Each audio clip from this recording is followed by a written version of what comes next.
Gold, trusted gold buyers. మీరు తాకట్టు పెట్టిన బంగారాన్ని విడిపించి ఈ రోజు ఉన్న మార్కెట్ ధరకు కొనబడను. హాయ్ హలో నమస్తే, welcome back to iDream media. ఈరోజు మనతో ఉన్నారు హైకోర్టు అడ్వకేట్, అలాగే ఇమిగ్రేషన్ కన్సల్టెంట్ అయిన H1B వీసా కన్సల్ట్ సంబంధించిన పూర్తి వివరాలు ఇవ్వడానికి పృథ్వీ గారు ఉన్నారు. సార్తో మాట్లాడదాం. Hi sir. Hi Virat. Sir, current situation of NRI, అమెరికాలో ఉన్న ఎన్ఆర్ఐ సిచ్యువేషన్ ఎలా ఉందంటే అమెరికాలో ఉండలేరు, ఇటు ఇండియా రాలేరు అన్న విధంగా ఉంది. ఎందుకంటారు? అసలు ఏం జరుగుతుంది అక్కడ రైట్ నౌ? ఇప్పుడు అమెరికాలో ఉండేవాళ్ళు పర్మనెంట్ రెసిడెన్సీ కానీ, అక్కడ ఉండేటువంటి రెసిడెన్సీస్, అక్కడ ఉండేటువంటి గ్రీన్ కార్డ్ హోల్డర్స్ కానీ, అక్కడ సిటిజన్షిప్ గురించి కానీ మనం పెద్ద వరి అవ్వాల్సిన అవసరం లేదు. వాళ్ళకి ఆల్రెడీ సెటిల్డ్ దేర్. అక్కడ వాళ్ళని ఏమీ టచ్ చేసేటువంటి ఆస్కారం ఉండదు. మనకి ప్రాబ్లం వల్ల ఎవరికి వస్తుందంటే H1B వీసా మీద వెళ్ళిన వాళ్ళ దగ్గర వస్తే ప్రాబ్లం. H1B వీసా వాళ్ళు వెళ్ళే వాళ్ళకి, అక్కడ ఆల్రెడీ ఉన్న వాళ్ళకి ప్రాబ్లం వస్తుంది. ట్రంప్ ఉద్దేశం ఏంటంటే ముందు అక్కడ ఉండేటువంటి ఎంప్లాయీస్కి, H1B వీసా ఎంప్లాయీస్కి శాలరీలు పెంచేస్తాడు ఫస్ట్. అంటే ఉన్నటువంటి $1,20,000 పర్ యానం US డాలర్స్లో వచ్చేటువంటి ఎంప్లాయీస్ ఎవరైతే ఉన్నారో వాళ్ళకి ఒక్కసారి శాలరీ పెంచేస్తాడు.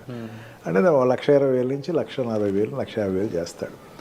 తన ఉద్దేశం ఏంటంటే ఈ $150,000 జీతం శాలరీ తీసుకోగలిగినటువంటి వాళ్ళు మాత్రమే అక్కడ ఉండాలి. ఓకే. మిగతా వాళ్ళు with in short term they have to వాళ్ళు పెట్టి బేడా సర్దుకుని ఇండియాకి వెళ్ళిపోవటమే. ఇక్కడి నుంచి వెళ్ళేవాళ్ళు కూడా ఆ $150,000 రిక్వైర్మెంట్ ఉన్న వాళ్ళు మాత్రమే అక్కడికి వెళ్ళాలి. అంటే మనకి వీసాస్లో, H1B వీసాస్లో వెళ్ళేవాళ్ళు 2 రకాలు ఉంటారు విరాట్.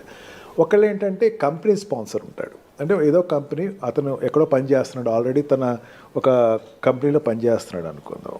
వాడిని అక్కడికి పిలుచుకెళ్ళేటువంటి ప్రాసెస్, అంటే కంపెనీ టు కంపెనీ తీసుకెళ్ళేటప్పుడు వాడి యొక్క రిక్వైర్మెంట్ ఉండేటప్పుడు తీసుకెళ్లే వాళ్ళకి పెద్ద ఇబ్బంది ఉండదు. కన్సల్టెంట్స్ ద్వారా వెళ్ళేటువంటి వాళ్ళు ఉంటారు. కన్సల్టెంట్ ద్వారా ఏంటంటే ఆల్రెడీ అక్కడ ఎవడో ఎంప్లాయ్మెంట్ నిన్ను పిలుస్తారు, నువ్వు ఫేక్ ఎక్స్పీరియన్స్లు పెట్టుకో, లేకపోతే ఏదో పెట్టుకో, ఏదో రకంగా అక్కడికి వెళ్ళిపో అనే వాళ్ళకి మాత్రం ఇది గడ్డుకాలం. ఆల్రెడీ అక్కడ ఈ 2 రకాలుగా వెళ్ళే వాళ్ళు, వెళ్ళిపోయిన వాళ్ళు ఉంటారు కదా అక్కడ, వాళ్ళకి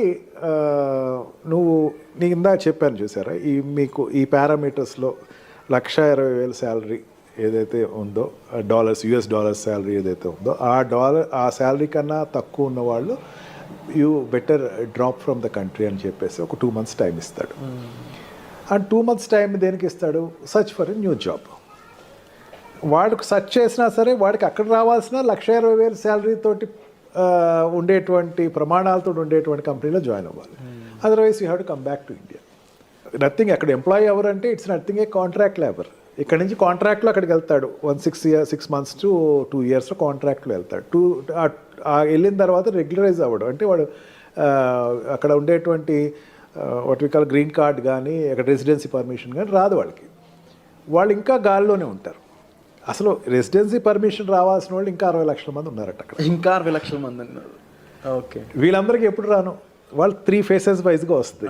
వాళ్ళకి ఫేస్ వైజ్గా రావాల్సి ఎప్పుడు వచ్చిన వీళ్ళకి, I'm not talking about Indians, world వైజ్గా ఉండేటువంటి అక్కడ US ఉన్న వాళ్ళు 60 లక్షల మంది. వీళ్ళందరికీ రావాలి. అక్కడ ఉండే గ్రీన్ కార్డ్ రావాలి. గ్రీన్ కార్డ్ తర్వాత సిటిజన్షిప్ అప్లై చేసుకుంటారు. గ్రీన్ కార్డ్ రాకుండా ఉండి H1B వీసా మీద ఉన్నవాళ్ళు అక్కడ ఉన్నవాళ్ళు, వాళ్ళలో చాలామంది లెస్ దాన్ $1,60,000 మాత్రమే ఉన్నవాళ్ళు ఉన్నారు. $1,60,000 పైన ఉండేటువంటి వాళ్ళు జనరల్గా సాఫ్ట్వేర్ కంపెనీలో ఉండేవాళ్ళు. మనకి ఏంటంటే సాఫ్ట్వేర్ కంపెనీ ఒకటే అనుకుంటే కనపడతాయి, ఇంకా చాలా సెక్టర్స్ ఉంటాయి. ఆ సెక్టర్స్లో ఉండేవి అక్కడ ఆల్రెడీ USలో లాంచ్ అయిన వాళ్ళు ఉన్నారు. వాళ్ళందరూ కూడా $1,60,000 పైన శాలరీ ఉన్న వాళ్ళు మాత్రమే ఇక్కడ ఉంటారు. వాళ్ళకి $1,40,000 చేసేస్తాడు, గ్రాండ్గా చేస్తాడు. ఫస్ట్ $1,40,000 చేసి ఈ $1,40,000కి వాడికి ఇన్పుట్ ఉన్న వాళ్ళు మాత్రమే తీసుకోండి, ఇలాగే తీసుకోవద్దు. ఓకే. మెయిన్ కారణం ఏంటి? నా దేశీయస్తులు అక్కడ ప్లేస్ అవ్వాలి. అంటే అక్కడ జనరల్గా అక్కడికి వెళ్ళే వాళ్ళు అక్కడ ఉండే వాళ్ళతో కాంపిటేటర్స్ అవుతారు. $1,20,000 శాలరీ అండి, $1,20,000 శాలరీ కన్నా తక్కువ ఉండేవాడు అక్కడ ఆల్రెడీ దొరికేస్తున్నాడు. వాడితో వీడి కాంపిటేటర్. నిన్ను తీసుకోవాలంటే నీకు ఎక్స్ట్రా టాలెంట్ ఉండాలి. నీ పర్సనాలిటీ నువ్వు ఎంబోర్డ్ చేసుకోవాలంటే నీకు you must be an extraordinary person for US. నిన్ను తీసుకెళ్ళాలి అనుకుంటే ఆ రకంగా నువ్వు వెళ్ళిన వాళ్ళు చూడాలి అని చెప్పేసి ట్రంప్కు ఒక నిర్దిష్టమైనటువంటి ఆలోచన అయితే తీసుకొచ్చే అవకాశం ఎక్కువే కనపడుతుంది. ఈ రకంగా చూసుకుంటే వెళ్ళే వాళ్ళకి ఆల్రెడీ ఎగ్జిస్టింగ్ ఉన్న వాళ్ళకి కూడా కొంచెం ఇబ్బందులు అయితే ఖచ్చితంగా ఉంటుంది. బట్ ఒకటి నా స్ట్రాంగ్ ఫీలింగ్ ఏంటంటే మన ప్రైమ్ మినిస్టర్ తోటి ఆయన మంచి రిలేషన్షిప్ ఉంది. Of course. అని చైనాకున్న వ్యతిరేకత ఇక్కడ టార్గెట్ అంతా కూడా చైనా వాళ్ళ మీద ఎక్కువ టార్గెట్ ఉంది, కానీ ఇండియన్స్ మీద అంత ఎక్కువ టార్గెట్ అతనికి లేదు. ఓకే. ఖచ్చితంగా లీజర్ పీరియడ్స్ ఏదైనా ఉండే పెంచవచ్చు. అండ్ ఈ what we call for example ఇప్పుడు ఎకానమికల్గా చూసుకుందాం. ఎకానమికల్గా చూసుకుంటే అక్కడ ఇంపోర్ట్స్ ఏదైతే ఉన్నాయో చైనా నుంచి వచ్చేటువంటి ఇంపోర్ట్స్ని 60% ట్యాక్స్ పెంచే అవకాశం ఉందన్నాడు. అంటే చైనా నుంచి ఇంపోర్ట్ అయ్యేటువంటి వస్తువులన్నిటినీ కూడా ట్యాక్స్ పెంచే అవకాశం ఉంది.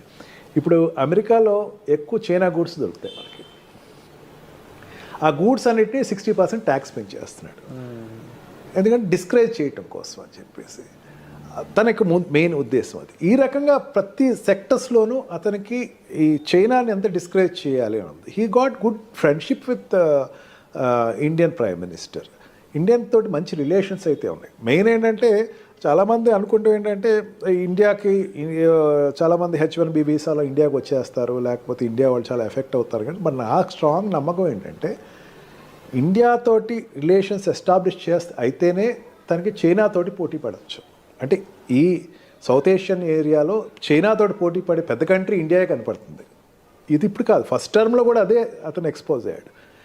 ఈ రకంగా చూసుకున్నా సరే ట్రంప్ ఉండేటువంటి తన పాలసీస్ అన్నిటినీ కూడా ఇండియా వైజ్కి వచ్చేసరికి కొంచెం లీజర్గా కొంచెం లీనియంట్గానే చూడొచ్చు. అందుకని అంత డ్రాస్టిక్గా మనకేం నష్టం రాకపోవచ్చు. బట్ వన్ థింగ్, కన్సల్టెంట్స్ నుంచి వెళ్ళే వాళ్ళు కాస్త జాగ్రత్తగా ఎక్కువ చూసుకుని ఫేక్లు తక్కువ పెట్టుకుని, ఫేక్లు కాకుండా ఒరిజినల్గా మీరు ఉండేటువంటి మీ ప్రజెంటేషన్ ఉంటే కనుక they will get benefited of it. Already అక్కడ ఎగ్జిస్టింగ్ ఉన్నవాళ్ళు కూడా ఇమీడియట్గా మళ్ళీ ఇంకో కంపెనీలో జాయిన్ అయ్యి ఇమీడియట్గా దాన్ని అతను what we call lean period ఏదైతే ఉందో ఆ పీరియడ్ నుంచి బయటకు వచ్చేసి వెంటనే ఇంకో దానికి ఎంప్లాయ్మెంట్ అప్లై చేసుకుని షిఫ్ట్ అయితే బెటర్.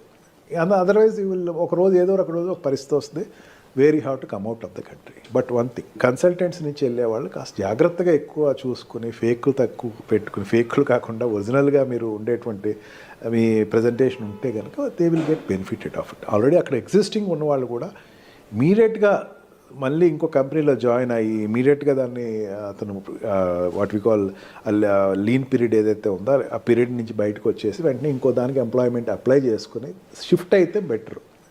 అదర్వైజ్ ఒక రోజు ఏదో ఒక రోజు ఒక పరిస్థితి వస్తుంది, where you have to come out of the country. Sir తప్పకుండా ఈ పరిస్థితులు అనేవి ఏ విధంగా వెళ్ళబోతున్నాయని చూడాలి. దీనికి సంబంధించి మీకు ఎటువంటి హెల్ప్ కావాలన్నా సరే డిస్ప్లే అవుతున్న నెంబర్స్ కాల్ చేసి సార్ని మీరు కన్సల్ట్ చేయొచ్చు. Thank you so much.